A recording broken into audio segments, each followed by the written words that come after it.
Oke, sekarang kita masuk kepada suami istri. Tapi sebelum kita masuk pada suami istri, saya mau nanya dulu. Kalau anak nggak sholat, itu dosa siapa? Dosa siapa? Anak sudah balik, nggak sholat, dosa siapa?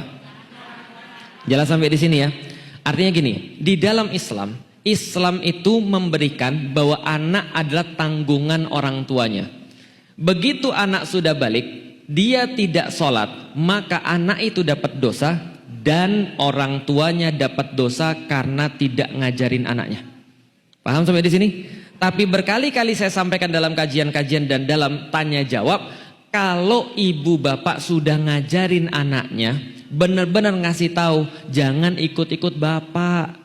Bapak dulu tuh bodoh, ketika bapak masih muda bapak nggak sholat. Sedangkan bapak baru tahu kajian zaman sekarang ternyata sholat itu wajib. Jangan ikutin ibu. Kata kamu, ibu zaman dulu juga nggak kerudungan nih fotonya.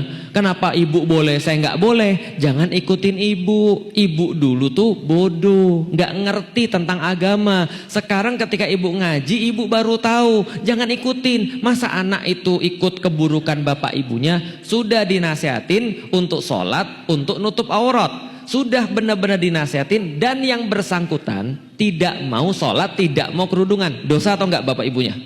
Enggak. Sampai di sini paham ya? Berarti konsep menanggung dosa yang dimaksud di dalam Islam adalah konsep ketika kita punya kewajiban, kewajibannya tidak ditunaikan, maka itu hukumnya adalah ikut dosa, menanggung, bukan transfer dosa. Kalau transfer kira-kira begini, contoh ya. Kita punya anak, lantas kita nggak pernah ngajarin dia untuk pakai kerudung misalnya. Lalu kemudian ketika dia sudah balik, dia nggak pakai kerudung. Dosanya ditransfer ke bapaknya, bukan ditransfer. Dia dosa, dia tetap dosa, tapi bapaknya juga dosa. Dosa bapaknya apa? Dosa bapaknya bukan tidak berkerudung. Paham? Tapi dosa bapaknya adalah tidak ngajarin anaknya. Bisa paham sampai di sini?